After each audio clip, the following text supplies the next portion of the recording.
नमस्कार, बस्तर की बात में आज मैं हूं आपके साथ रानू। देश भर में 18 से अधिक आयु वर्ग के लोगों के लिए टीकाकरण चल रहा है। आप सबसे निवेदन है कि टीका जरूर लगाएं, साथ ही कोविड नियमों का पालन करें, मास्क लगाएं, 2 गज दूरी बनाए रखें और घर और बाहर सैनिटाइजर का प्रयोग ना भूलें। इन्हीं बातों के साथ आइए बढ़ते हैं आज की हेडलाइंस की ओर। प्रकृति उपासना का महापर्व छठ हर्षोल्लास के साथ मनाया गया। शहर के विभिन्न घाटों में रही श्रद्धालुओं की भीड़। युवोदय अकादमी के द्वारा दी गई कोचिंग से नीट परीक्षा में सफल हुए विद्यार्थी। विधायक ने की जिला प्रशासन के इस प्रयास की तारीफ। माता रुक्मणी क्लब और एमजीएम एम्बुश क्लब दुर्ग के मध्य सिटी ग्राउंड में होगा दिलचस्प फुटबॉल मुकाबला। और बाबा जलाराम जयंती पर गुजराती समाज के द्वारा निकाली गई भव्य शोभा यात्रा। अब खबरें विस्तार से। सूर्य देवता की उपासना का महापर्व छठ इन दिनों हर्षोल्लास के साथ मनाया जा रहा है। व्रतधारी अंतःकरण की शुद्धि और परिवार की समृद्धि के लिए 36 घंटे का कठोर व्रत कर रहे हैं। छठ पर्व का शुभारंभ नहाय खाए के साथ सोमवार को हुआ। मंगलवार को खरना विधान के तहत गुड़ से बनी खीर का सेवन प्रसाद के रूप में किया गया। निर्जला व्रतधारियों ने बुधवार की शाम अस्तगामी सूर्य को अर्घ्य समर्पित किया। गुरुवार की सुबह उदयगामी सूर्य को अर्घ्य समर्पित कर वे व्रत तोड़ेंगे। इस दौरान नदी तालाबों के घाटों पर व्रतधारियों के साथ काफी संख्या में लोग उपस्थित थे। जनप्रतिनिधियों ने भी घाटों में पहुंचकर लोगों को छठ महापर्व की बधाई और शुभकामनाएं दी।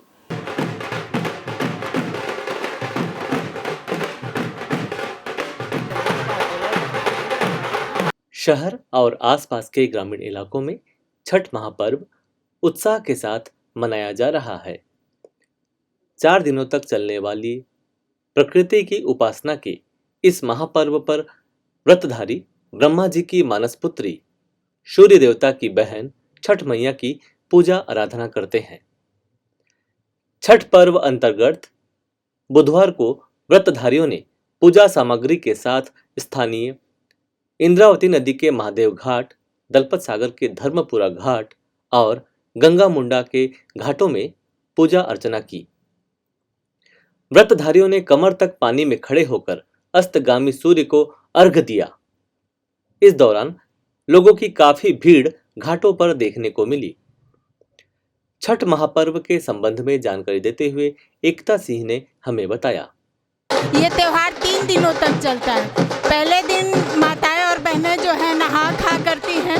उस दिन जो है लौकी का दाल या लौकी का सब्जी या चावल, लौकी का सब्जी, चावल, दाल चावल ये सब बनता है। और दूसरे दिन जो है खरना का त्योहार मनाया जाता है, जिसमें सूर्य देवता की पूजा होती है। दिन रात जो है उपवास रहकर माताएं और बहनें जो है शाम को खीर रोटी या खीर पूड़ी या पराठा खीर जो भी जो है पूजा कराया जाने वाला त्योहार जो है शाम का अर्घ दिया जाता है। आज दिन रात निर्जल उपवास रहकर माताएं और बहनें शाम को सूर्य देवता को अर्घ देती हैं। तत्पश्चात सोमवार और अगले दिन जो है प्रातः का अर्घ देकर इसका जो है समापन होता है।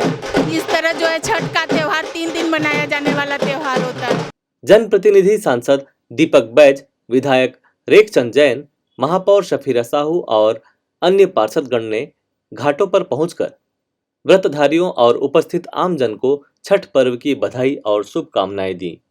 महापर्व के रूप में मनाया जा रहा है। निश्चित रूप से आज उसी तारतम्य में हमारे बस्तर में भी छठ महापर्व पूरा धूमधाम से मनाया जा रहा है। मैं क्षेत्र के सांसद होने के नाते पूरे बस्तर वासियों को छठ ईसा महापर्व की छठ पूजा की मैं बहुत बहुत हार्दिक बधाई देता हूँ।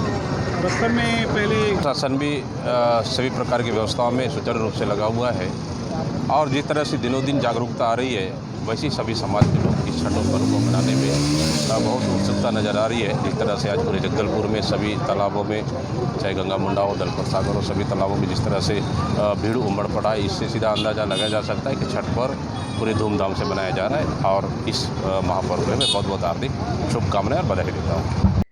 इस दौरान जमकर आतिशबाजी भी की गई। छठ पूजा की परंपरा के संबंध में जानकारी देते हुए उमाकांत सिंह ने बताया। छठ एक ऐसा पर्व है और ख़ास करके बिहार के लोगों के लिए जो डूबते हुए सूरज को भी आराधना दी जाती है और उगते हुए सूरज की भी आराधना देती है। ये त्यौहार 4 दिन का चलता है। पहला दिन होता है नहा खा, दूसरा दिन खरना, आज शाम को है सजकी अरक बोलते हैं, और सुबह जो कल होगा वो फरना होगा। तो सूरज का उगते हुए और डूबते हुए जो पूजा होती है सिर्फ बिहार के लोग ही बिहार में ही प्रचलित है, वहाँ से ही शुरू हुआ है। अब तो खैर पूरे हिंदुस्तान में होने लग गया है।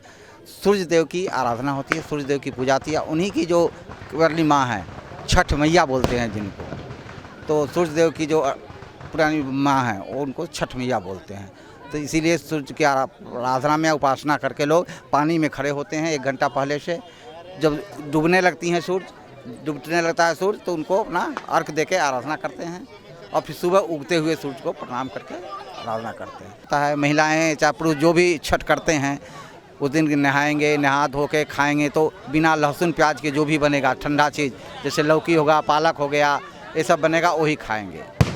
और दूसरे दिन खरना होता है। खरना दिन क्या होता है कि दिन भर उपवास रहते हैं और रात को क्या होता है कि खीर और सादी रोटी और केला का अर्घ वहाँ भी घर में लगाते हैं, अर्घ देते हैं, पूजा करते हैं। उसके बाद में जब पूजा हो जाती है सभी लोग प्रणाम कर लेते हैं तो सभी निकल जाएंगे।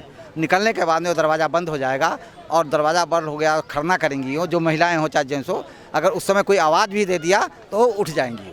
घाटों पर शांति व्यवस्था बनाए रखने के लिए काफी संख्या में पुलिस के अधिकारी और जवानों को तैनात किया गया था। गुरुवार की सुबह उदयगामी सूर्य को अर्घ्य देकर व्रतधारी अपना व्रत तोड़ेंगे। बस्तर की बात जगदलपुर। स्थानीय लाला जगदलपुरी जिला ग्रंथालय में स्थित युवोदय अकादमी के माध्यम से नीट परीक्षार्थियों को क्षेत्र के उत्कृष्ट शिक्षकों के द्वारा कोचिंग दी गई। इस कोचिंग में क्षेत्र के 52 विद्यार्थियों ने प्रवेश लिया और उनमें से 43 विद्यार्थी परीक्षा में शामिल हुए और 32 परीक्षार्थी उत्तीर्ण हुए। 2 परीक्षार्थियों का चयन फार्मासिस्ट, 2 परीक्षार्थियों का चयन प्री एग्रीकल्चर टेस्ट और 1 परीक्षार्थी का चयन वेटनरी में हुआ। इस संबंध में जानकारी देने के लिए युवोदय अकादमी परिसर में बुधवार को एक पत्रकार वार्ता का आयोजन किया गया, जिसमें स्थानीय विधायक और संसदीय सचिव रेखचंद जैन ने जिला प्रशासन और शिक्षकों के इस प्रयास की सराहना की। उन्होंने कहा कि निश्चित ही इससे क्षेत्र के विद्यार्थियों को प्रतियोगी परीक्षाओं में सफल होने में मदद मिलेगी। उन्होंने कहा कि इसका अच्छा प्रतिसाद भी देखने को मिल रहा है। ट्राइबल क्षेत्रों में जो हमारे बच्चे पढ़ रहे हैं उनको कॉम्पिटिटिव एग्ज़ाम के लिए तैयार करना, और कोविड पीरियड में जो पढ़ाइयाँ बाधित हो रही थी तो पढ़ाई तोर द्वार जो योजना चली उसमें युवोदय ने बहुत महत्वपूर्ण भूमिका निभाई, और 10वीं हो 12वीं हो इनके लिए नोट्स PDF बनाकर इनको प्रोवाइड कराए गए। साथ ही युवोदय के द्वारा जो जितने कॉम्पिटिटिव एग्ज़ाम होते हैं, नेट के एग्ज़ाम हो, JEE हो, और जो भी कॉम्पिटिटिव एग्ज़ाम हो रहे हैं उसमें हमारे यहाँ के बच्चे पार्टिसिपेट कर रहे हैं। और यहाँ पर जो हमारे पढ़ाने वाले शिक्षकगण हैं एक परिवार के मुखिया की तरह अपने बच्चों को पाठ्य सामग्री उपलब्ध करा रहे हैं। और इसमें हमारे कलेक्टर बस्तर मैं धन्यवाद देता हूं कि उनकी सोच बस्तर के बच्चों को आगे ले जाने की दिशा में जो युवोदय एकेडमी गठन किया है, इसके माध्यम से बच्चे आगे आ रहे हैं। अभी जो नीट के एग्ज़ाम हुए इसमें 43 में 32 बच्चों का क्वालिफाई होना अपने बस्तर के लिए एक बहुत ही सौभाग्य और गौरव। पत्रकार वार्ता के दौरान कलेक्टर रजत बंसल ने कहा कि युवोदय अकादमी के माध्यम से शिक्षकों के द्वारा समाज सेवा की भावना से विद्यार्थियों को जो शिक्षा दी गई उसके लिए सभी शिक्षक प्रशंसा के पात्र हैं। उन्होंने कहा कि भविष्य में प्रत्येक हाई स्कूल के उत्कृष्ट विद्यार्थियों को प्रतियोगी परीक्षाओं की तैयारी के लिए आवासीय सुविधा के साथ कोचिंग की व्यवस्था करने की भी योजना प्रशासन बना रहा है। उसके कैंपस में एक छोटा सा कार्यक्रम का आयोजन था जिसमें माननीय विधायक महोदय के साथ उपस्थित होने का हमें मौका मिला।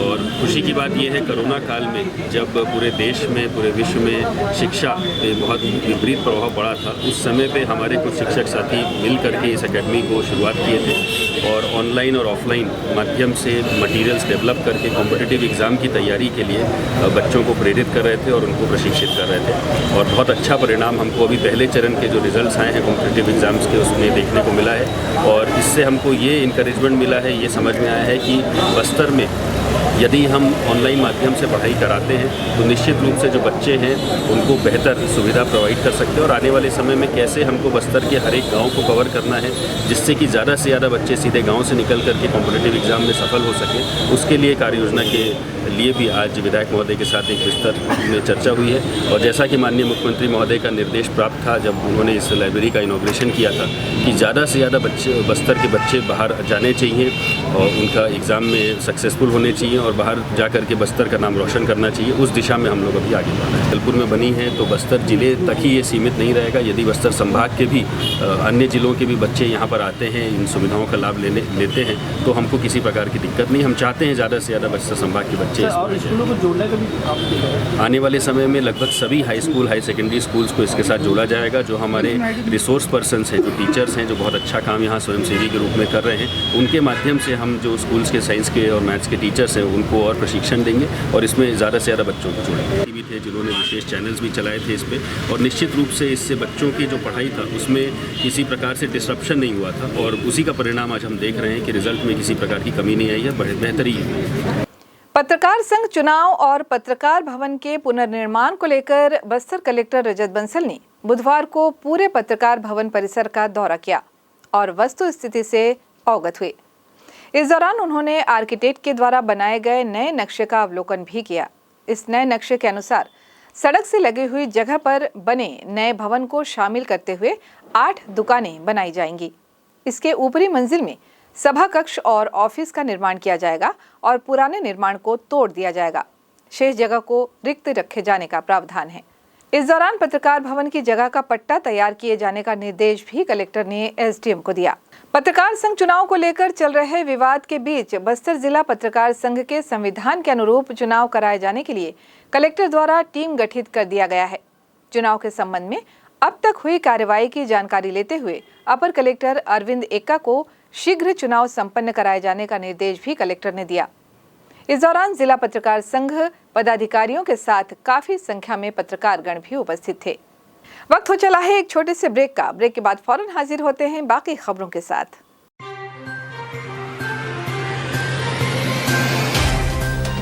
सफर जगतुगुड़ा से जगदलपुर का नित नई करवट लेता शहर हमारा, चौक चौराहों से होता हुआ विकास की गाथाएं गढ़ता बस्तर हमारा। कई रंगों से सराबोर कितनी ही कहानियों को समेटे, कहीं विकास के सोपान तो कहीं सरकारी दावे और उनका सच।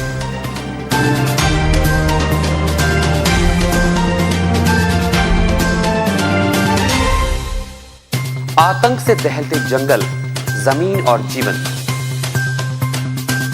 साहस और धैर्य से करवट लेती जिंदगी, राजनीति की चौसर के जाने अनजाने दांव, व्यवस्था की खूबी, कमी और खामी, खूबसूरत नजारे। अब होगी हर बात हमारे साथ, बस्तर की बात।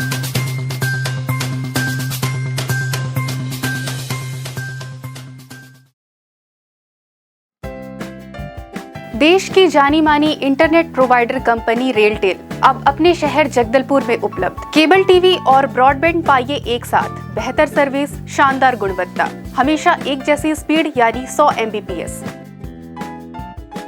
लॉन्चिंग अवसर पर पाइए विशेष छूट, राज्य के शासकीय कर्मचारियों हेतु 10% की छूट, साथ ही रेलवे कर्मचारियों के लिए विशेष छूट का प्रावधान।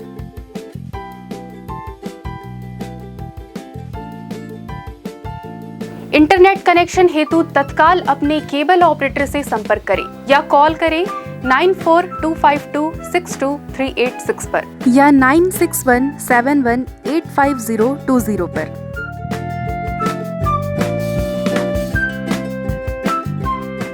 ब्रेक के बाद आपका स्वागत है। बढ़ते हैं बाकी खबरों की ओर। द्वितीय छत्तीसगढ़ महिला लीग फुटबॉल प्रतियोगिता के अंतर्गत 11 नवंबर गुरुवार को शहर के सिटी ग्राउंड में दोपहर 2:30 बजे से माता रुक्मणी क्लब डिमरापाल जगदलपुर और एमजीएम एम्बुश क्लब दुर्ग के मध्य मैच खेला जाएगा। विजयी टीम राष्ट्रीय स्तर पर छत्तीसगढ़ को प्रतिनिधित्व करने की प्रबल दावेदार हो जाएगी। दोनों टीमें मजबूत होने के कारण मैच काफी रोचक होने की संभावना है।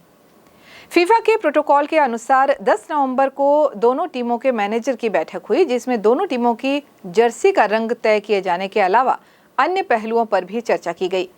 बैठक मैच कमिश्नर रूपक मुखर्जी के द्वारा आहूत की गई, जिसमें दोनों टीमों के मैनेजर, कोच के अलावा डिमरापाल की आयोजक टीम के संस्थापक धर्मपाल सैनी और प्रतियोगिता के कोऑर्डिनेटर राणा घोष भी उपस्थित थे। स्थानीय लालबाग मैदान में अंडर 16 खिलाड़ियों का ट्रायल लिया गया। ट्रायल में 35 खिलाड़ियों ने भाग लिया, जिसमें अंडर 14 के खिलाड़ी भी शामिल हुए। नए नियम के मुताबिक अंडर 14 को अंडर 16 में शामिल नहीं किया जा सकता। बस्तर जिला क्रिकेट संघ के सचिव केदार ठाकुर ने बताया कि इस ट्रायल प्रतियोगिता में 12 अंडर 16 खिलाड़ियों का चयन किया गया है, जो छत्तीसगढ़ क्रिकेट संघ द्वारा आयोजित अंतर्राज्यीय क्रिकेट प्रतियोगिता में शामिल होने जाएंगे। प्रतियोगिता 27 नवंबर से प्रारंभ हो रही है। इन खिलाड़ियों के चयनकर्ता थे प्रेम झा, महेंद्र साहू, प्रदीप गुहा, सागर शर्मा और करणदीप सिंह। गुजराती समाज के द्वारा बुधवार 10 नवंबर को बाबा जलाराम जयंती हर्षोल्लास के साथ मनाई गई। इस अवसर पर सुबह स्थानीय कुम्हारपारा स्थित बाबा जलाराम मंदिर से प्रभात फेरी निकाली गई, जो नगर के प्रमुख मार्गों का भ्रमण करते हुए मंदिर पहुंची। इसके बाद शाम को बाबा जलाराम की जीवंत झांकी के साथ आकर्षक शोभा यात्रा निकाली गई। शोभा यात्रा नगर के प्रमुख मार्गों का भ्रमण करती हुई वापस मंदिर पहुंची। चौक चौराहों पर शोभा यात्रा में शामिल महिला और पुरुष श्रद्धालुओं ने गरबा नृत्य प्रस्तुत किया और बाबा जलाराम के भजनों के साथ झूमते गाते और जयकारा लगाते रहे। मंदिर में महाआरती के बाद महाभंडारा का आयोजन हुआ, जिसमें काफी संख्या में श्रद्धालुओं ने बाबा जलाराम का महाप्रसाद ग्रहण किया।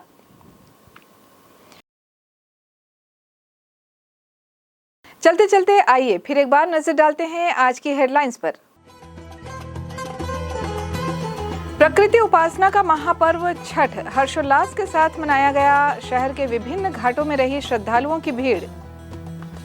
युवोदय अकादमी के द्वारा दी गई कोचिंग से नीट परीक्षा में सफल हुए विद्यार्थी। विधायक ने की जिला प्रशासन के इस प्रयास की तारीफ। माता रुक्मणी क्लब और एमजीएम एम्बुश क्लब दुर्ग के मध्य सिटी ग्राउंड में होगा दिलचस्प फुटबॉल मुकाबला। और बाबा जलाराम जयंती पर गुजराती समाज के द्वारा निकाली गई भव्य शोभा यात्रा। बस्तर की बात में आज बस यहीं तक। कल हम आपसे फिर रूबरू होंगे अंचल की ताज़ा तरीन खबरों के साथ। तब तक के लिए हमें दें इजाजत। नमस्कार।